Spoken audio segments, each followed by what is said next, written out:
After my stepdaughter was killed, struck by lightning in 2006, I knew when I saw her body in the coffin that something animated the body. It was so completely different from her that I suddenly just knew there is a spirit that animates us. And so in my grief, I thought, I'm going to find Susan's spirit if it still survives. So I began meditating that week and have barely missed a day since then in 2006.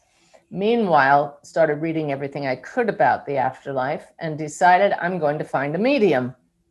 But I'm not going to tell her my name so she can't Google me. I'm going to be very open-minded but skeptical. And I took my husband with me. We're both retired Navy officers, so very left-brained, logical thinking. And that medium rocked my world. She gave us evidence about Susan being right there in the room with us that I can't deny. And something that I don't bring up too often, but that thinking back on it just made me question reality in general. We were on the 7th floor of an apartment building. The window was open about just a few inches, and this giant potted plant in a big, heavy clay pot fell off the table in the middle of the reading and smashed on the floor.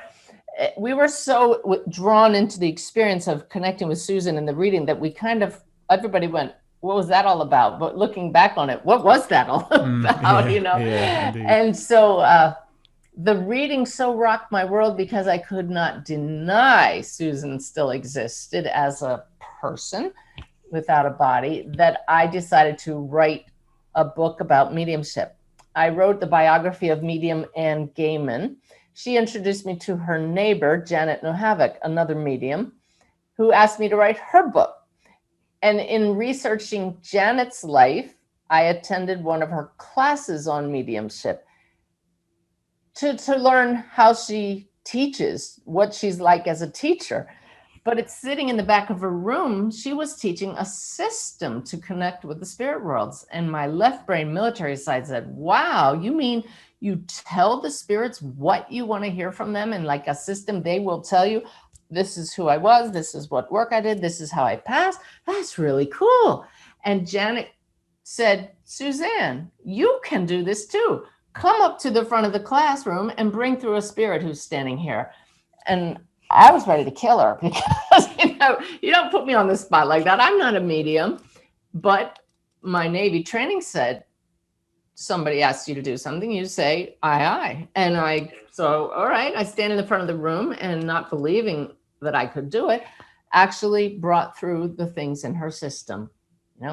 How old were you? What did you pass from? What kind of work did you do? And it turns out it was the father of a student in the class. I even got his nickname. And it made me say, wait a minute, I could bring people the kind of peace and life-changing evidence that medium brought for our family. I'm all in. And I became a student of Janet's. Then I traveled to England to study where she studied at Arthur Findlay College. And with that military discipline and commitment and the desire to help people, I've just opened it up wide. It's clearly a calling for me. Perfect. So when you say that you were able to channel the spirit through, bring the spirit through, what is that experience? Is it audible? Is it in your mind as thoughts, or is it? Yeah, that particular experience, which we actually recreated in a documentary, Messages of Hope, that's on YouTube and Amazon. That experience to me was like pulling data from the ethers, right? From the air. I heard engineer, I heard cancer, I heard 70, that was his age. I heard twinkle toes, but I also saw a head of white hair, and I saw a pair of patent leather shoes. Twinkle Toes was his nickname. He was a ballroom dancer. So because it was my first experience, I was doing what we call snatching data. And to me, it felt like data. But here's Janet, the teacher over here saying, yeah, and your father's saying that he had a ball cap collection and his birthday was March 31st. And I'm thinking, you mean there really is somebody here? Because I didn't feel it. So my first few experiences in the classroom were that snatching of data. And I wasn't happy with that because I know that Susan isn't just data, my stepdaughter. So when I went to England, I set the intention of feeling these people. And that's when it really opened up. I said, I need to feel your personality. Now to this today, it is interactive, real-time, two-way conversations with creative, sentient beings. They talk to me, they show me images, we joke. I feel their personality as if it's me. I feel physical pains in my body that replicate what they passed from. So it's very interactive. It's not data, although everything is data. Everything we experience from consciousness comes through as information, frequency, yet how we interpret that is as people. Yeah, yeah. So when you say, for example, you saw the head of white hair and you heard the names and the twinkle toes, how was that? As in, you saw them as in an image floating in front of your eyes, or was it in your mind? Yes, or it's totally in my mind. If I tell you right now, imagine an apple, what just happened? It's just like that. Just like that, I see. Just see it in here, you know what that looks like. Not everybody can do that, I found out. Not everybody has that visual seeing, but it's definitely on the screen of the mind. Some mediums have, that's called subjective clairvoyance. Some mediums have objective clairvoyance, where they will see the spirits standing in a room with them as if they are right here. And they are, because this is a key point that most people don't understand. There is only here in consciousness. There's no out there. All is experience that's experienced in awareness, which may appear that it's in the body, but it's simply in awareness.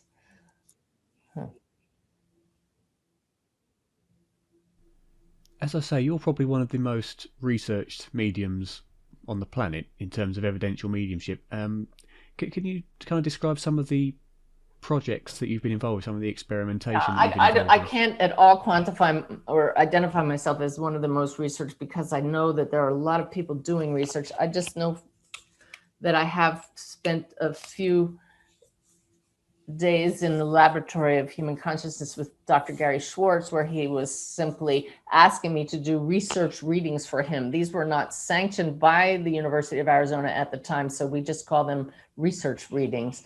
But he would ask me to connect with certain people and would not tell me anything about them. And it was really kind of stunning. I brought through 7 of the spirits that he's working on with his soul phone project. Yes. I went to another organization that has asked, it's very well known and they do a lot of research, but they asked me not to use the name of the organization because they don't want their mediums to use that as a way of marketing themselves. I understand that, like I was tested by this organization, but they put the skull cap on me with all the leads on the brain to see what's happening in the brain as I was doing readings. And one of the most rewarding, you might find this interesting from a consciousness perspective, one of the most rewarding experiences during those experiments, I was in a Faraday-like cage, soundproof, electromagnetic free area. And the main researcher was hooking me up to the computer, my brain waves, 64 leads, I think. And as he was setting up, I couldn't see the screen, but I thought, well, we're going to have a little fun here. I'm going to drop into an alpha wave state. And I know the difference because I've trained myself to drop into alpha and theta. I even have hemisync recordings that help you train to do that. So I just took a few deep breaths with that intention. He didn't know I was doing it. And all of a sudden the researcher turns to me and he says, "Are you an experienced meditator?" And I said, well, that's all kind of relative. Why? Yeah. Why do you ask? Yeah. And he said, because he turned the computer screen to me and he says, because we haven't even started yet, and you're kicking out some really coherent alpha waves. So the difference was, before I did the deep breaths and the intention to go into alpha, it was just your normal brainwave pattern, beta, alpha, back and forth. And then all of a sudden, all the leads went into synchronization in the alpha wave zone. So that to me is outstanding evidence that we can train ourselves to get into that coherent brainwave state. And that's the optimal state for connecting with the non-physical realities. Yes, absolutely. So I'm curious, when you say that these things often come through as subjective thoughts and images in your mind, how do you differentiate between what is your thoughts and what is coming through from a spirit person? And that is the greatest challenge for most mediums. Experience is the key. And this, to the chagrin of many scientists, is why we need feedback from our sitters, the recipient of the messages. Because most of the audible thoughts and the visuals sound like our own thoughts. There are very few spirits who have come through in their own voices, and they're only the people that I've met before.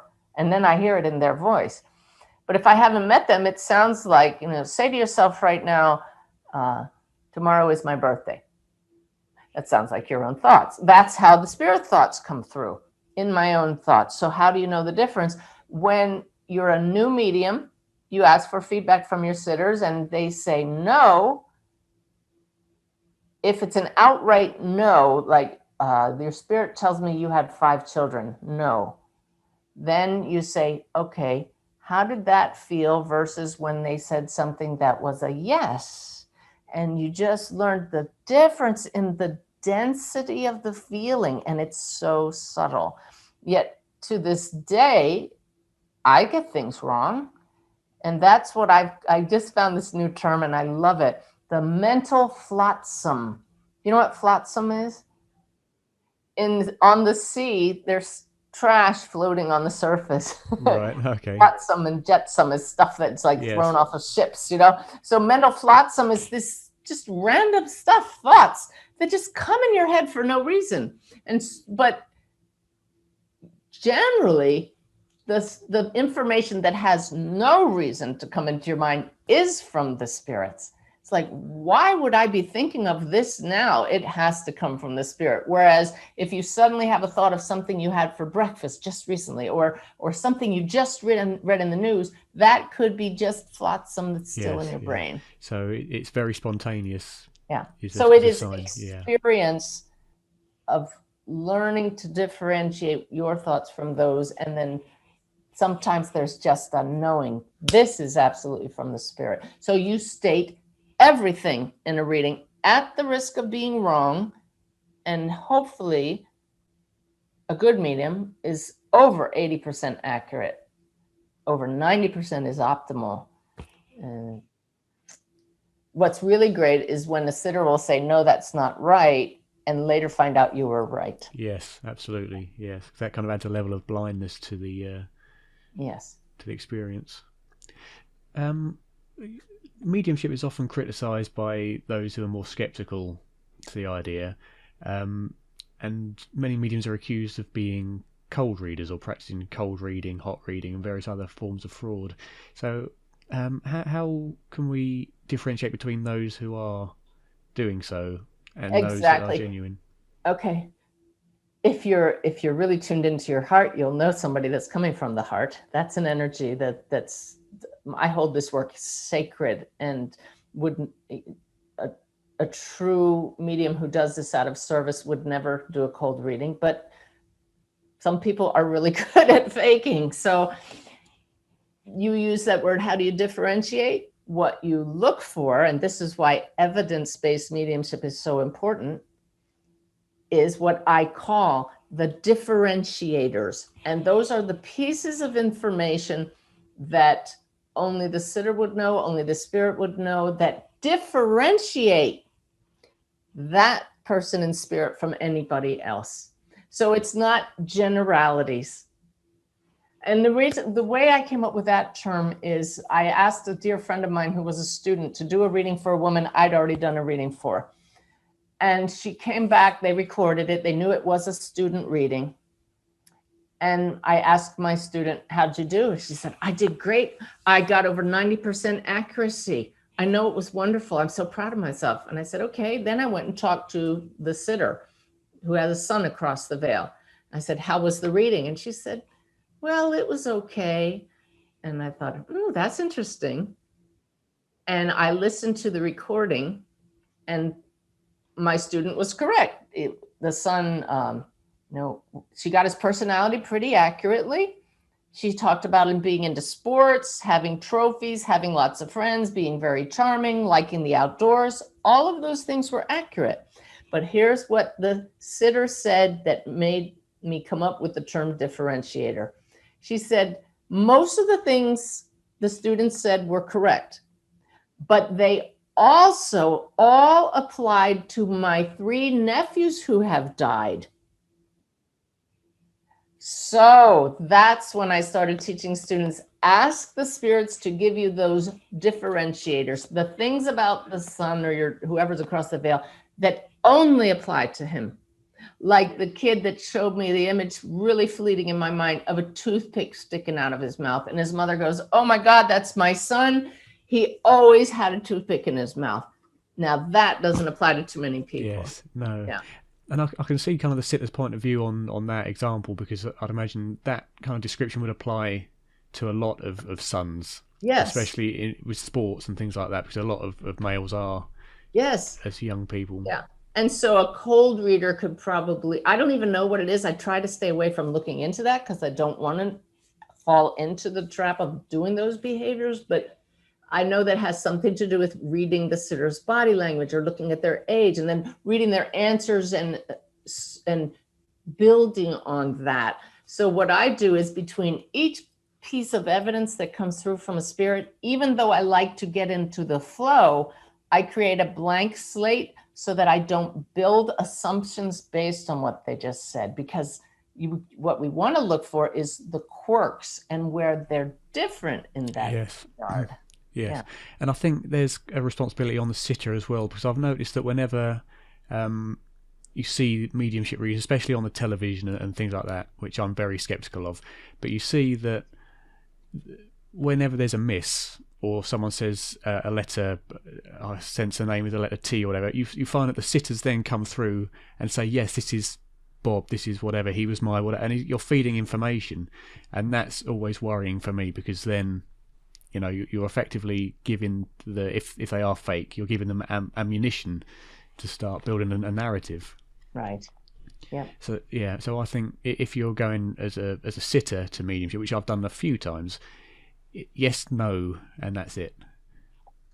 I have asked my sitters to limit to yes, no, I don't know, makes sense, doesn't make sense, unless there's a burning desire to explain something. And that actually sometimes just builds the energy so beautifully that it helps the reading. This reading I just did, I said, look, your daughter in spirit just showed me that the song Somewhere Over the Rainbow is very important to you. And I know that's important to a lot of parents, but I have not heard that in several hundred readings. And she took off her glasses and wiped her eye and said, we played it at her funeral. So that kind of feedback, it doesn't affect the rest of the reading. It builds, it creates this lovely high energy for us to work in.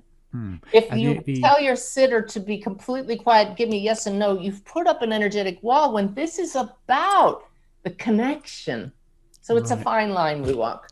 Yes, but I mean, that kind of example, as you say, isn't really adding much to the reading, and it's coming from a fact that is rather obscure in and of itself.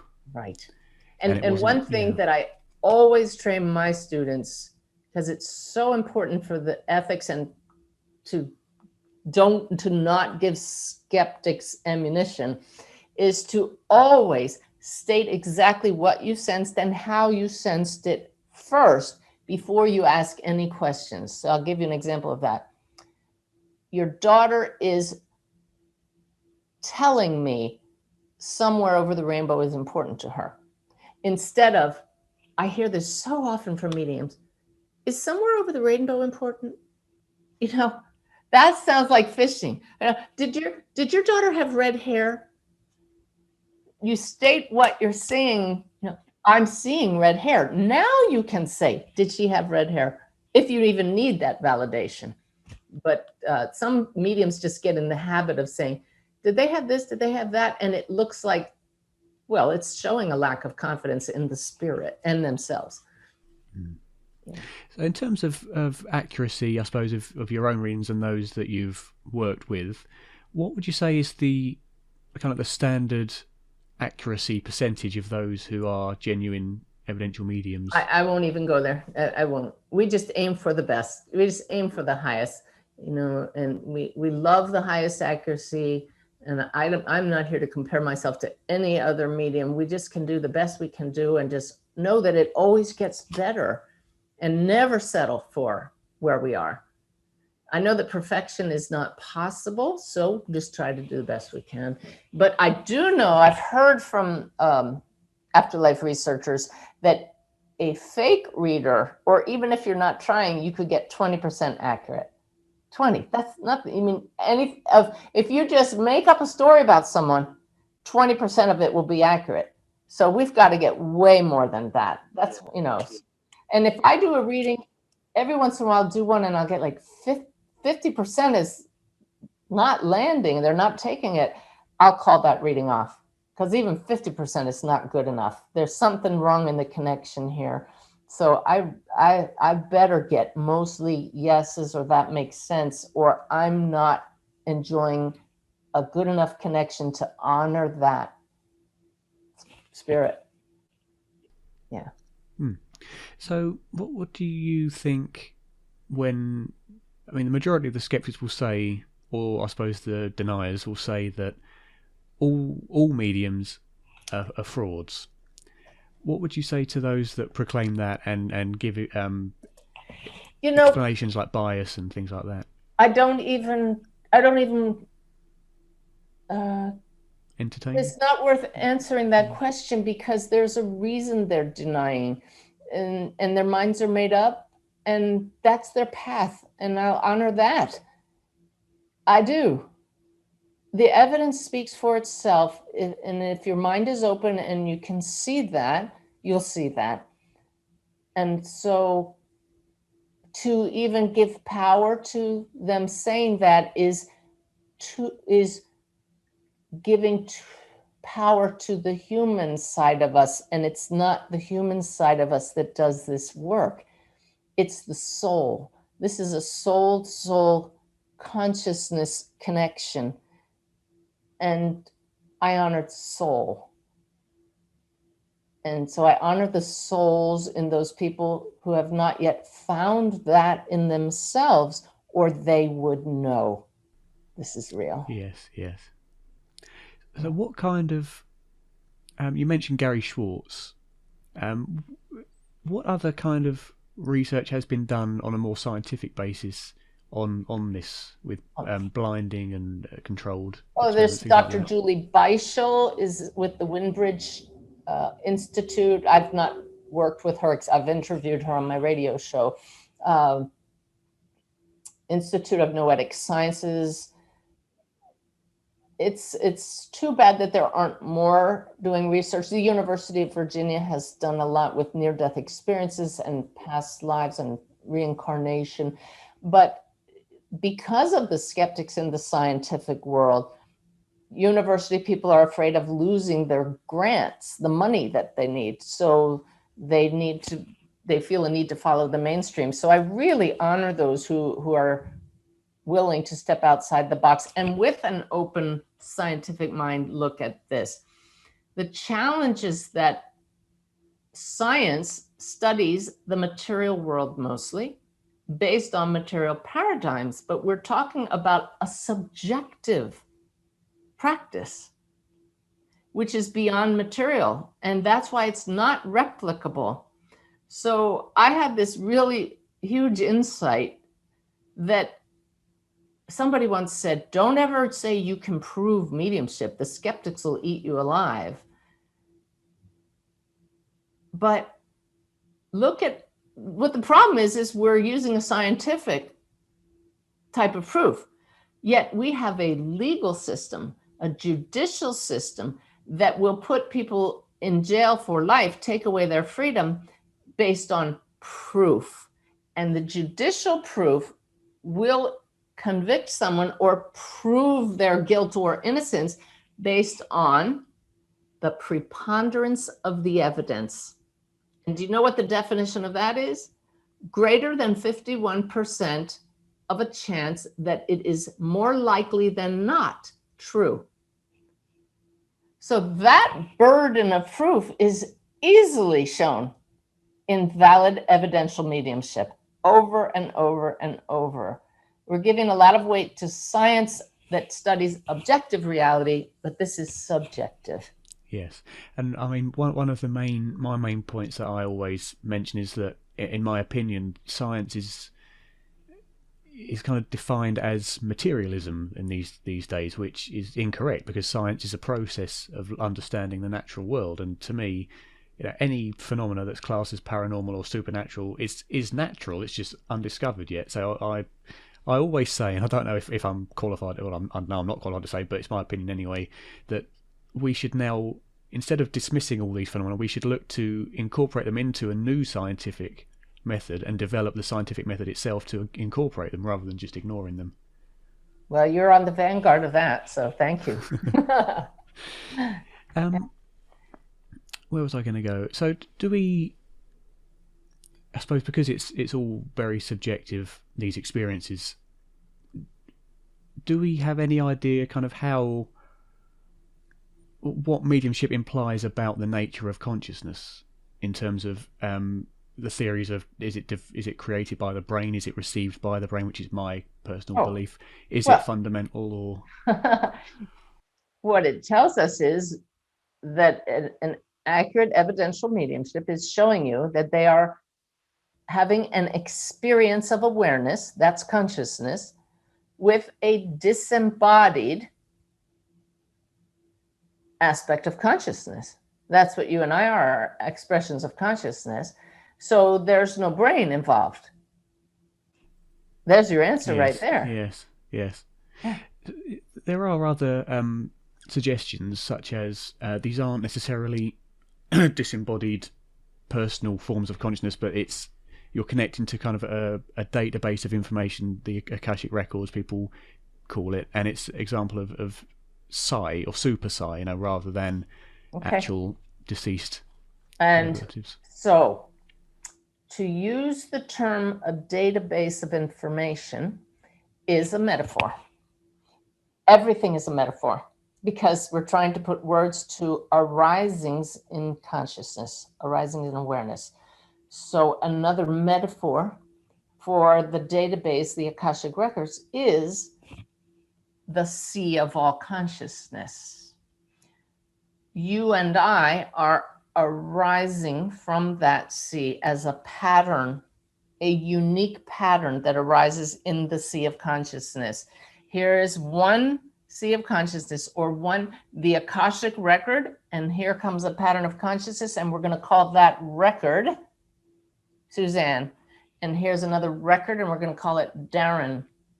And for a while, that record is having experiences in consciousness in what we call a metaphor for earthly life. But that pattern still arises after the physical body, which is a pattern of consciousness, is no longer arising, but it's still arising. And so is a medium accessing an actual person, or is that data coming out of the database again? Yes, it is, in that analogy. In the sea of consciousness analogy, the sea itself is arising and repatterning, and it is sentient. Right, it is sentient and self-aware, because the entire sea of consciousness is sentient and self-aware. It's all consciousness. This is a limited, finite activity of consciousness to which we give a name, an identity. but it's all consciousness. I see. So when a medium is reaching out and contacting this deceased individual, they are initially part of consciousness as a whole, but for that communication, it's re-emerging as that individual for that And time being. that individual pattern may be continuing to have experiences in a different realm, or it may have dissolved into the sea. We don't know. But when we reach out with intention, using consciousness to contact them, our intention causes it to arise. It's quantum physics. The observation of the pattern particularizes it. And there's the interaction, because all consciousness is self-aware and sentient. So what do you think that implies about our experience, say, after death? So what would be the experience of the sea, of being in that ocean? And then how would that experience change once we're contacted through a medium and are localized? And all of this, of course, is theory. This is all theory. I won't know till I pass, but it's helping me to understand what's happening in readings. So after we pass, because the sea is simply maximizing its potential at all times, whatever serves the whole sea, and it doesn't have to create at all. It's doing it for the experience of it. If it serves the greater good, if there's still more evolution to be had from that unique pattern that arose here in physical form, well, then it'll continue to rise what we call across the veil after the physical body passes, and may even come back and have another incarnation. Or maybe it's had so many incarnations, so many arisings in activity here in life, that it's like, okay, we're just going to add all of that back to the sea and not arise for a while. Yeah. But of course, as you say, it's all speculation at this point, because we can't even think to reach at that level. Yeah. So moving on, I suppose, to a slightly different subject of spirit guides. So I suppose, first of all, what are spirit guides, and how do we know that they exist? By interacting with them, by setting the intention that we receive assistance from some level of consciousness that has access to more of the sea than we do. In other words, the bigger picture. And so why would the sea of consciousness, let's just call that source, why would source only arise as human beings in this one reality when it has the potential to be anything? And why would there not be a hierarchy in our terms from the human level, but from the level of source, all equal? Some having a greater point of view than other levels. So the guides are a dimension, a level that has a greater point of view. And because it serves evolution of consciousness at these different levels for the fun of it, for the joy of it, for the growth, we're going to help those poor struggling humans. But they have to ask. We're not just going to jump in and help them. That's part of the evolution of coming to know that there is higher consciousness. So if they reach out and say, if I have guides, I'd like to connect with you, great. Now we can have open conversations, and we can give guidance as asked, and sometimes when not asked. And it's all source and expression, just different levels of vibration. So allegedly, theoretically, we're all assigned at least one main guide for life. I sure didn't believe in it when I first retired from the Navy, did not believe in spirit guides, but I've had so much connection with my guides with evidence, I can't deny it. And why would I want to when they are so amazingly helpful? Yes, absolutely. Stunningly helpful. Yeah. So I suppose one question that many would raise would be it seems strange that we'll stick with the same analogy, the sea of consciousness is effectively, I suppose, reality itself, which contains all the information of all experience. And way beyond just this reality, all realities. Yes, indeed. So why then would we need guides? Because we're connected to all knowledge. You don't, if you know that, but most don't know that. There's a channeler named Paul Selig, and he made this beautiful statement. Your guides are who you become when you realize who you are. And what he means by that is, when you come to know you are source and expression, you are the sea bubbling up as you, then you realize at the deepest level, I am the entire Akashic Records. I am the entire sea. So theoretically, yeah, just mine that sea for all it's worth, and you don't need the guides. But people and beings are here for the joy of it, for the love and the fun and the exploration and the discovery. And the skeptics are missing out on magical moments. Magical. It is so magical to sit in meditation and say, guides, tell me something I don't know. Give me a message that will help people today. I've gotten thousands of messages that I put out in my daily way emails every day. They come from spirit, and I can't tell you how many times later that day the exact words will come up in a book I'm led to by my guides that day. I always have a bunch of books on the go, and I'll get in bed at night and they'll say, read this one, and it's just a thought, and I'll open it up and go, oh my God, it's the exact words from their messages this morning. Or the daily messages talks about, I remember this one particularly, from the guides, the daily message from the guides, dictating, and I'm taking dictation about puppies. You love your puppies because blah, blah, blah. And I'm thinking, why are they using that as the analogy today? I publish it and find out later it's National Puppy Day. Oh, right. See? Yeah. And that's just for the fun of it, for the joy of it. If I didn't believe in guides, then I might be a pretty boring person, and take life very seriously. Life Yes. can be serious until you realize there's not the only life. Indeed. Yes. Many would say that they have asked for help either through prayer, if they're religious, or through asking through spirit guides if they're more spiritually oriented but not religious, and they'd say that they've never received an answer, or they seem to have been ignored. Especially if they're suffering, people would often say, well, why are they not helping the starving folks or the homeless or those riddled with disease or those with cancer in children and things like that? So why are they not receiving the help that we deem important? At times we miss the way the answers come, but at other times we have to trust that we don't have the big picture from our finite view as one activity of consciousness here. My dear friend Brenda Baker, who passed to the spirit world 3 years ago, was given a healing by a healer when she had cancer. It healed this final emotional trauma she'd suffered. She felt absolutely free. She loved everyone, but it didn't heal her cancer. She died from the cancer.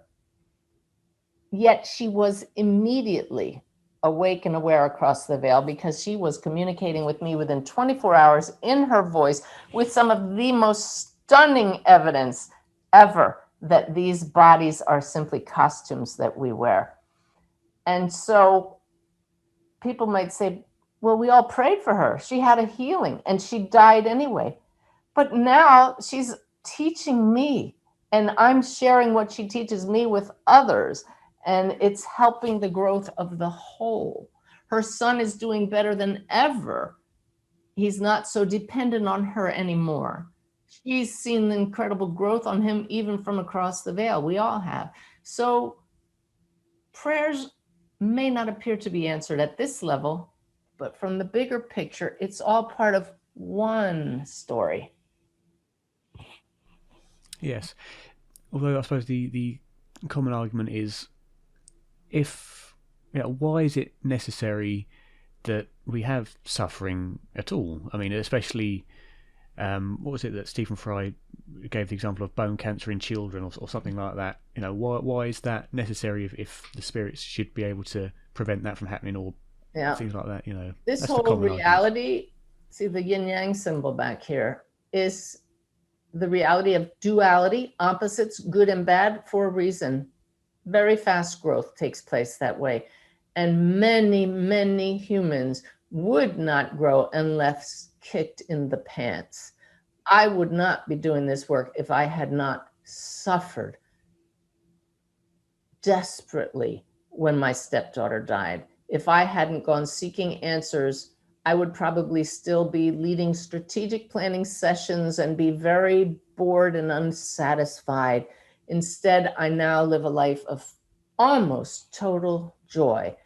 I have moments, just within the past month, my beloved dog of 16 years died. And I had my moments of grief, but I'm now able to see the bigger picture. So I have pain, but I don't suffer.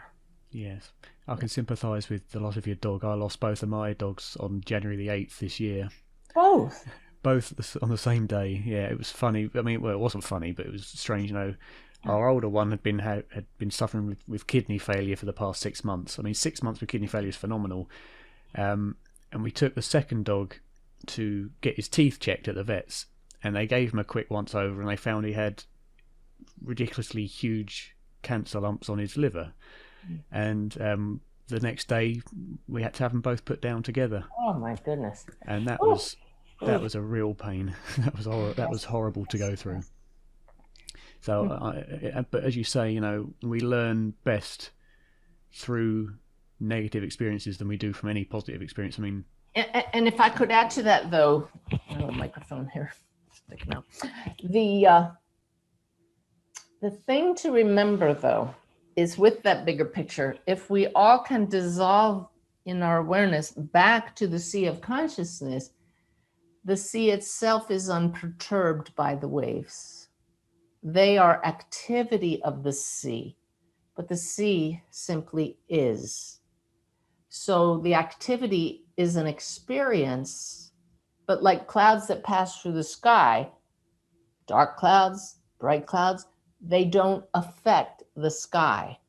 That's why any of these practices that help us to know ourselves as both the clouds and the sky, the waves and the sea, when we know that, then we can become as the sea and find peace and contentment no matter what waves or clouds are passing through our awareness.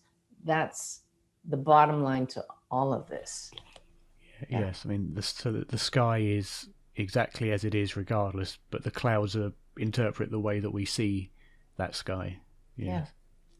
So people have different ideas on what happens after death. Some will say that after we leave the body, we become immediately all-knowing because we merge directly with that sea. Others say that we continue to grow in different ways, but don't have that connection to all-knowingness. What do you think is correct? I would say at some level we already are all-knowing, but there's a filter. Right now it's the brain that keeps us from accessing that all-knowingness. Perhaps at night when we leave our consciousness, that's poorly stated there, when we release our focus on the physical world, we dissolve into that unknowing state. We don't know. But when we cross, I can only speak from the experience of tapping into spirits who have crossed. There's various levels of awareness and access, even across the veil.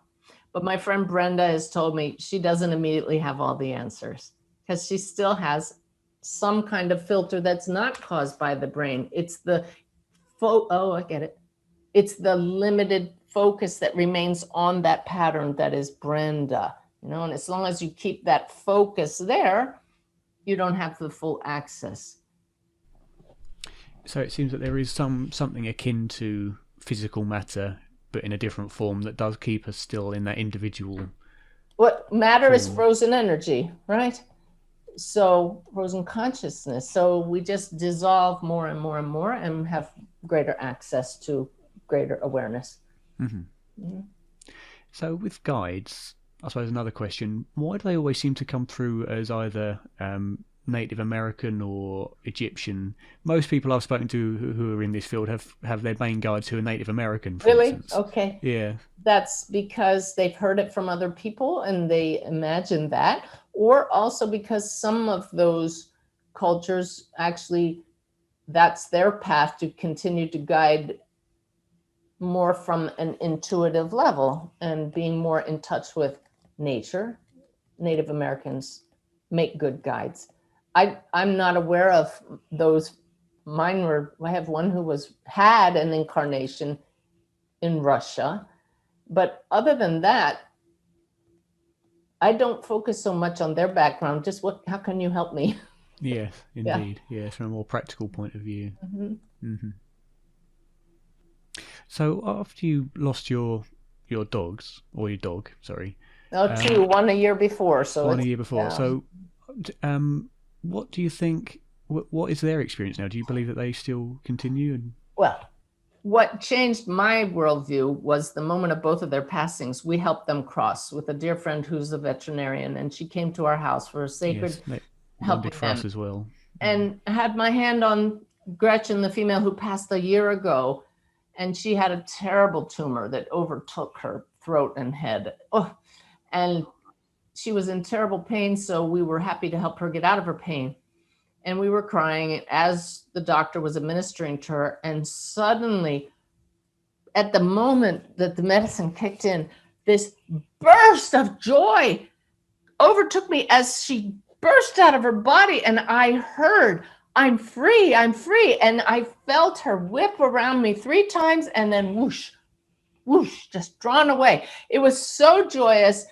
The tears turned to laughter and tears of joy. And I couldn't be sad for a few hours. It so imbued me with that. And then I grieved terribly after that. And the lesson from that was, we're not here to feel better.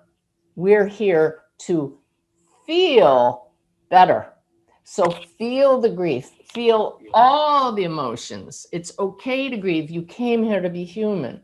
So then now, a month ago, when our little boy Rudy passed, he had been failing for a long time, and he finally couldn't even stand up to eat anymore. So here's the doctor again, and I had my hand on him, and I wondered, will I feel something this time? And let me remember how it was. Oh, I remember now. It was very similar to with Gretchen, but it was this overwhelming release. It was this expansive energy, like, oh, I've been in this sick body for a year and a half. Wow. It was overwhelming relief. It was release and relief. And then I was with him running like he used to run through a field, and then off he went. And then a couple of days later, my guide, Brenda, handed him to me. And I said, you're back. And he was like, yeah, I got to chase squirrels again. And can we be making that up? Or is that arising from the sea of consciousness for the joy it will bring? Does it matter? Does it matter? It alleviated the grief. And it was a spontaneous arising of consciousness that helped me heal. So consciousness is quite intelligent. Let it do its thing instead of questioning it all the time. So what do you think is the experience of the animal kingdom in general, wild animals as well as pets? How do they feed into this consciousness? What I can only speak to what I've been told by my guides, and I trust them very much. And they said that in the case of domestic animals, they actually have a personality, and that is an identifiable pattern, just like people. And so we recognize that pattern, and when it comes around us again, we say, oh, that's my dog, or that's my cat. And that because we are entangled, that we can feel them continuing around us. It serves the greater good for that loving relationship to be continued. But in the case of cows or goats, there's a great cow soul in the spirit, one pattern of all cows, and the soul would just dissolve back into that pattern and then recreate again as another cow. I see. And that would be the same for cows, ants, flies, probably bacteria as well. Yeah. So I suppose, what would you say, how would that translate to those who say find a wild hedgehog, for instance, and who's suffering or is ill, and they bring it home, have an attachment to it? What would that mean then for that particular hedgehog? Would that then develop because there would be an attachment there, if you see what I mean? It would, and I'm hearing from the guides that anything that increases the awareness of love, which is the connective energy with all that is, love is lack of separation, is a natural arising in consciousness. And that, again, if that relationship serves the evolution of the human, then that pattern will arise and continue to be around them after that hedgehog passes. Again, all conjecture. How's that feel? Yes, indeed. How do spirits often give us signs that they're still around? I mean, in terms of physical signs, people have butterflies. I had a very interesting experience with foxes recently, and things like that. And hence the fox beside you. Hence the fox, yeah. They've always been my favourite animals. I'll tell you that story as well after you've answered the question, if you're interested. Because everything dissolves back into awareness, which is synonymous with consciousness. Consciousness is the medium through which signs are given.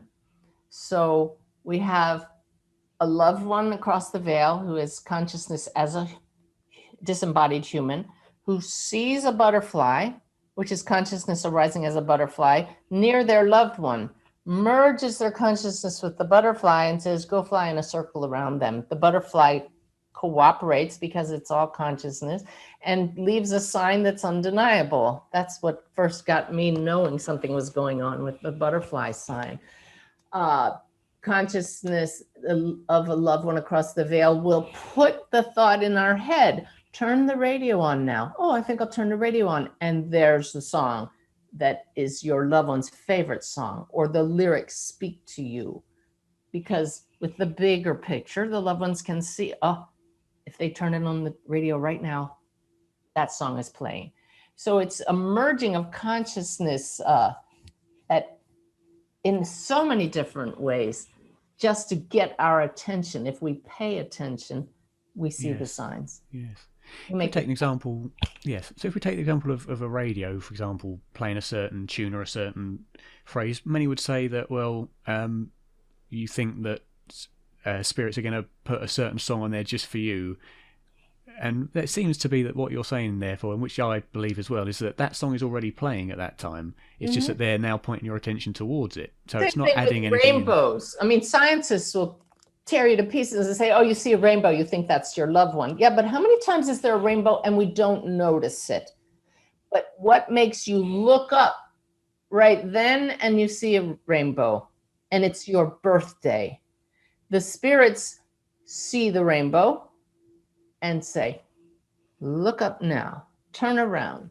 Or they're not paying attention. Hey, friend, tell your friend, look at that rainbow. It's just one big web of consciousness. Yes. And also that one rainbow may not be specifically a sign for you. It may be a sign for so many other people, all of whom have been told to look. Yeah. But not exactly a sign, or it could be a creation of consciousness, or it could be just a phenomena of weather. But awareness sees it and optimizes that by putting the thoughts in the mind. Look now. So I wonder how you'd interpret my experience that I had after I lost my two dogs. I lost them on the 8th. On the 20th, I was watching the Netflix series Surviving Death, which I think you really should have been a part of, in my opinion, but regardless. And I saw the example of the red cardinal that was sent, and I don't know if you've seen it. No, but that's one of my dad's signs. All right. So it was a red cardinal that came and sat in this woman's hand and wouldn't leave, even though they were pushed. It refused to go. And I said on the 20th, if you can do that for me with foxes, Tainomi, my two dogs, just send me a tame wild fox, reasonably tame, so I know it's you, because foxes aren't tame. Nice. 3 days or so after that, we went out walking. I've never seen a fox around here in 23 years of living here. And one darted out in front of me across the road at night. And it wasn't tame, but it darted out in front of me. And I thought, that's unusual. But we'd only recently started walking out at night, so I thought maybe I just haven't seen them because I haven't been out. A few days after that, a second ran out in front of the road, across the road in front of me, and I thought, okay, this is getting a bit strange now, but never mind. And another few days after that, we were out. It was me, Mum, and Dad, actually. It was usually me and Mum that went out walking, but Dad came with us this time, and I thought, every time Dad's come with me, nothing interesting has happened, so if you can send me that tame fox now, that'll be pretty impressive.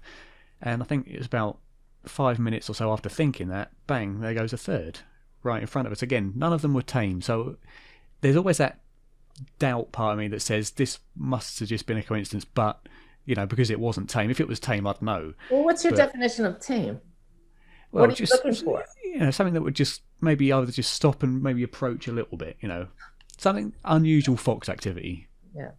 That is unusual activity to have 3 times. So just honor that. Absolutely honor that. Mm. Yeah. And so here's the thing. Spirit knows you're going to go out. Spirit, being consciousness source, knows you're going to be going out for the walk. Where did the thought come from to ask for it at that time? You know, it's all one mind, just coming at it from different angles. Mm-hmm. That's fantastic.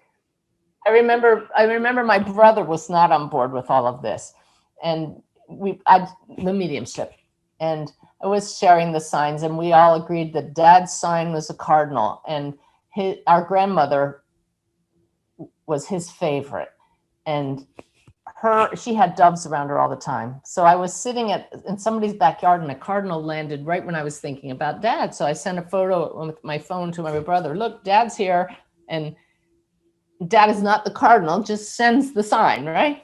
And he said, yeah, well, I won't believe it unless a dove comes down too. 30 seconds later, a dove came and landed beside the cardinal, got the picture together, and since then, my brother's a believer. I hope you enjoyed this episode of the Seeking Eye Life Exploration podcast. If you did and would like to continue following my research, please consider subscribing to my YouTube channel and following the podcast on Podbean, iTunes, Spotify, and other podcast providers. You can also join our Facebook discussion group. You can find the link to this and other Seeking Eye online profiles at seeking-eye.com. Thank you.